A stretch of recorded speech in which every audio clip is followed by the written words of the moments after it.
We've heard Al talk about Peggy's terrible family a lot over the course of 2 seasons, and we're finally going to meet them. Well, we meet her uncles Otto and Erwin and her triplet aunts. We don't actually get to see her mom, but we continue to intimate that she's an incredibly large woman. She can apparently only travel by horse trailer, and she's tough to get in and out of even that. In fact, Otto is annoyed at Erwin for forgetting the WD-40, so that's neat.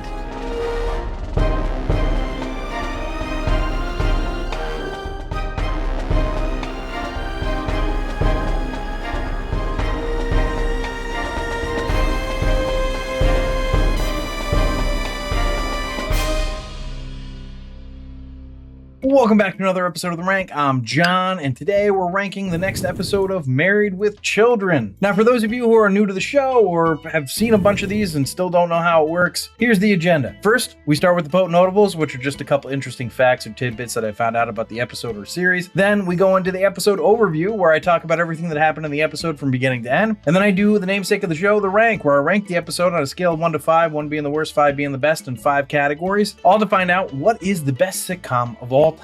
The premise here is we're taking a sitcom, we're ranking every single episode, then we average out those rankings, and that's the series ranking. Obviously, Married with Children is one of them, and today we're ranking the 22nd and final episode of season 2, titled All in the Family, written by Jerry Perzigian and directed by Linda Day. Now, this sitcom's been out for 40-something years, so, or almost 40 years anyway. There's going to be spoilers. You can't get upset about it. You can watch it on Hulu. I don't know what to tell you. There's going to be spoilers. Now, for those of you who've been watching for a while, or maybe this is your first go-around and you just really like it so far, please consider subscribing and or following, like the episode, comment. You can email me at info@therankpodcast.com. You can send your questions, suggestions, comments, whatever. I will respond to you. If you super duper like it, you could consider supporting the show by becoming a patron on our Patreon site at patreon.com/therankpodcast. Without further ado, let's find out how this episode ranked, starting with the Potent Notables. Potent Notables.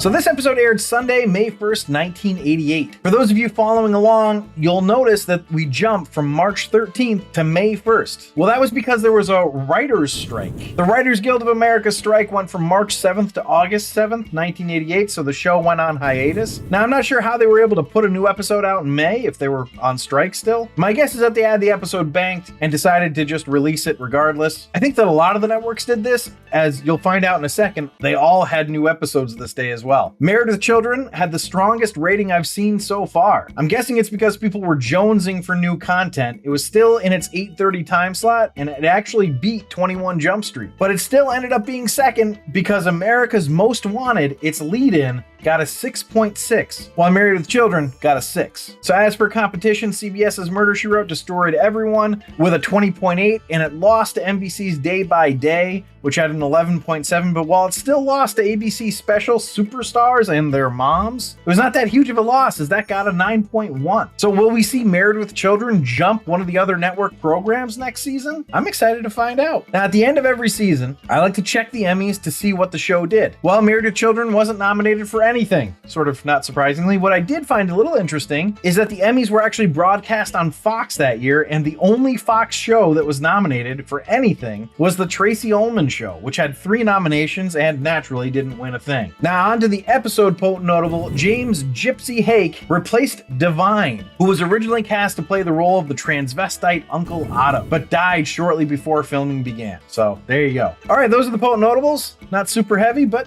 we'll work with what we've got. Let's go to the episode overview. Okay, so we're just gonna start off with, this was a weird episode. We start with Al being excited that Peggy was asleep before he got home and out of bed before he woke up, and that it looks like he's going to get breakfast. But we see that she's buttering him up to give him either bad news or ask for something, right? It's kind of both, because she wants his blessing for her to invite her family down, but she already has anyway, so it doesn't really matter.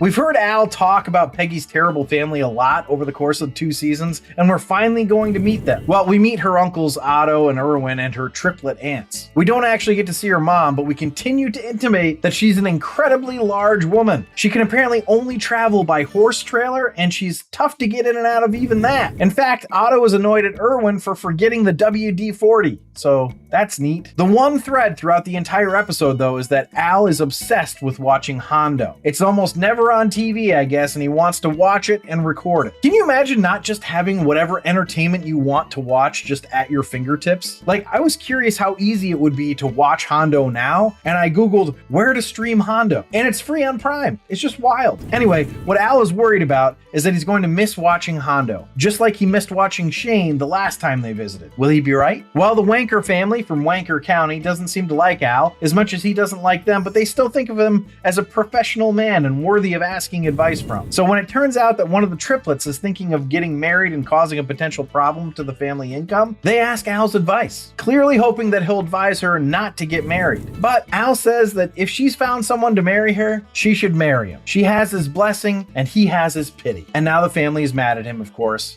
So Al leaves. But where does Al go? Why, off to Steve and Marcy's, of course. They're about to have sex, as they say in their romantic banter, which is how all married couples before kids talk about having sex. It's like he was talking from experience. And then Al interrupts. It doesn't take him too long after that before he's got them arguing with each other about their in-laws, and then Peggy takes him away and their romantic night is over. It was actually the best bit of the episode, in my opinion. Now, why did Peggy take him away? Because he needs to help find the triplets who have run away. Well, he finds them at the dock, and he's so fed up with the Wankers that he tells them to shut up because he's going to watch Hondo, which they taped for him. He starts to watch it, but naturally, Otto and Erwin have taped over it with a message to Peggy. The message? They sing, "You are so beautiful," to her, which was really freaking bizarre and also wouldn't have taped over a whole movie. One other thing, it's not how that would have worked. They would have needed a camcorder. I don't know. This whole thing was really weird, but don't worry, the weirdness will end with Al threatening to kill them all with a shotgun. But apparently this was all just some kind of murder fantasy that Al was having while Peggy was waiting for him to answer whether or not her family could come visit. So the entire episode was in Al's imagination. But we end the episode, though, with Uncle Erwin bashing his head through the Bundy's front door, so it seems there may have been some validity to Al's imaginings. Now, will Al's imagination lead to a good ranking, though? Let's find out.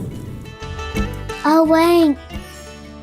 So the rankings where I rank the episode based on 5 categories: story, acting, dialogue, episode coherence, and character relatability. I rank it on a scale of 1 to 5, 1 being the worst, 5 being the best, and then I have a laugh counter where I tally up the amount of times the episode made me laugh out loud. 1 point per laugh out loud gets added to the score. Now, before I dive into the rankings, I just want to say if you're enjoying this episode, please leave a like down below. It really does help us out. Sorry for the pandering. It does help, so I gotta keep asking. Anyway, let's go to the rankings. First category is story, and I gave story a 3. The premise of the episode is a fun one, but then they kind of wreck it a little bit by having it be all in Al's head. It's a little bit saved by Erwin's door antics at the end, but not totally. So let's go to acting, which I gave a 2.25. Look, the acting was bad this episode. They often are when they have guest actors. Ed O'Neill and Katie Seagal are good as always, and I enjoyed the small part that Amanda Bierce and David Garrison have. It was really just Peg's family that were just awful. They're really bad. All right, so let's go to dialogue, which I gave a 2.5. I mean, it was really bizarre. It wasn't bad. It definitely wasn't good. It did make me laugh a decent amount of times, which saves it from being lower, but this felt like an episode that was created just to make fat and dumb jokes, which is fine, I guess. Just, not super clever. So let's go to episode coherence, which I gave a 2.5. Well, the description of the family throughout the series holds true, which was good, but then it's all Al's imagination, so we don't really know, I suppose. Anyway, it wasn't bad coherence, but this being the imagination of Al feels very odd. Hard one to rank because nothing really happens, so it doesn't really have any coherence. All right, so let's go to character relatability, which I gave a 2.75. Well, all the characters are essentially in Al's head, but Al was relatable, I guess. Peggy's family wasn't, nor were the kids. I don't know, this was a weird episode. I found Al relatable, but I suppose it makes sense that he would be because he imagined it all. I don't know. All right, so it's a pretty up and down ranking here. A really good laugh counter will save it. It's not a really good laugh counter. It's a decent one, though. It got me 15 times, which is a decent amount of laughs. Unfortunately, though, the episode total is at a 28, which means it was not into the top 3 tiers. It ended up as a mediocre. Now, for the series average, the average is now at a 33.1, which keeps the series as an I'd watch it again. So thanks for listening and or watching. If you'd like to see a list of our episode and series rankings, you can do that on our website at therankpodcast.com. Remember to subscribe, review, and comment, and please consider supporting us on our Patreon site at patreon.com/therankpodcast, where you can get access to all of our archived episodes. And again, if you enjoyed the episode, please leave a like down below. It really does help us out, but I will leave you with this. Why did the neighbors complain when Peg's mom came to visit? Well, why is that? Because she blocked out the sun. Yo mama jokes? Your mama's so fat, she blocked out the sun.